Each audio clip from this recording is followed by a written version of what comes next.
नमस्कार, आप देख रहे हैं न्यूज़ 18 का डिजिटल प्लेटफॉर्म और मैं हूं आपके साथ जागृति खंडवाल। जगदीप धनखड़ के इस्तीफे के बाद चुनाव आयोग ने उपराष्ट्रपति पद के लिए चुनाव प्रक्रिया की शुरुआत कर दी है। जानकारी है कि भारतीय जनता पार्टी इस पद के लिए कर्नाटक के राज्यपाल और सिक्किम के राज्यपाल के नाम पर विचार कर रही है, तो वहीं इंडिया गठबंधन एक संयुक्त उम्मीदवार उतारने की तैयारी में है।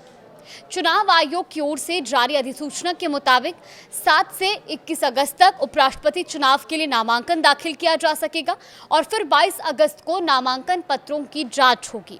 25 अगस्त तक उम्मीदवार अपना नामांकन वापस ले सकेंगे और इसके बाद 9 सितंबर को सुबह 10 बजे से शाम 5 बजे तक वोट डाले जाएंगे और उसी दिन रात को परिणाम घोषित होंगे।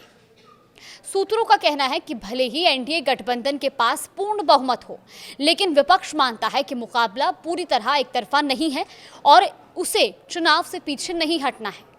ऐसे में इंडिया गठबंधन एक संयुक्त उम्मीदवार भी उतार सकता है। चलिए अब संसद के संख्या बल पर एक नजर डालते हैं। लोकसभा में कुल 542 सदस्यों में से एनडीए के पास 293 और इंडिया गठबंधन के पास 234 सदस्य हैं। राज्यसभा की बात की जाए तो 240 सदस्यों की संख्या में से एनडीए को करीब 130 और इंडिया गठबंधन को 89 सांसदों का समर्थन प्राप्त है।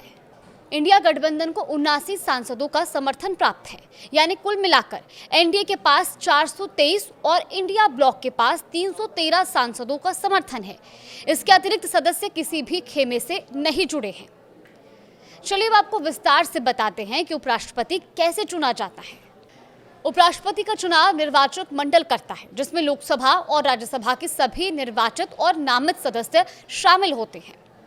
निर्वाचन आयोग अधिसूचना जारी करता है, जिसमें नामांकन, मतदान और परिणाम की तारीखें होती हैं। इसके बाद नामांकन की प्रक्रिया शुरू होती है, जिसमें उम्मीदवार को कम से कम 20 सांसदों का प्रस्तावक और 20 सांसदों द्वारा समर्थक के रूप में हस्ताक्षर के साथ नामांकन पत्र दाखिल करना होता है। फिर सांसदों के बीच प्रचार होता है। इसमें केवल सांसद मतदाता होते हैं, इसीलिए प्रचार सीमित दायरे में होता है। उम्मीदवार और उनके समर्थक दल प्रचार में शामिल होते हैं। इसके बाद मतदान की प्रक्रिया शुरू होती है। इसमें हर सांसद मतपत्र प्रत्याशियों को प्राथमिकता के क्रम से 1, 2 या 3 इस तरह से अंकित करता है और आखिर में मतों की गिनती होती है। जीत के लिए कुल वैध मतों का साधारण बहुमत 50% से अधिक प्राप्त करना होता है और फिर रिटर्निंग ऑफिसर नतीजों की घोषणा करते हैं। अब आयोग ने इस पद के लिए निर्वाचक मंडल, रिटर्निंग ऑफिसर और अन्य जरूरी चीजों को अंतिम रूप देना शुरू कर दिया है।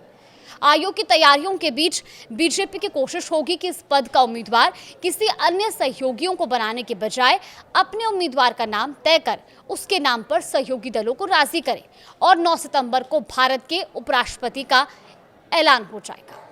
देश और दुनिया की तमाम बड़ी खबरों के लिए देखते रहिए न्यूज़ 18।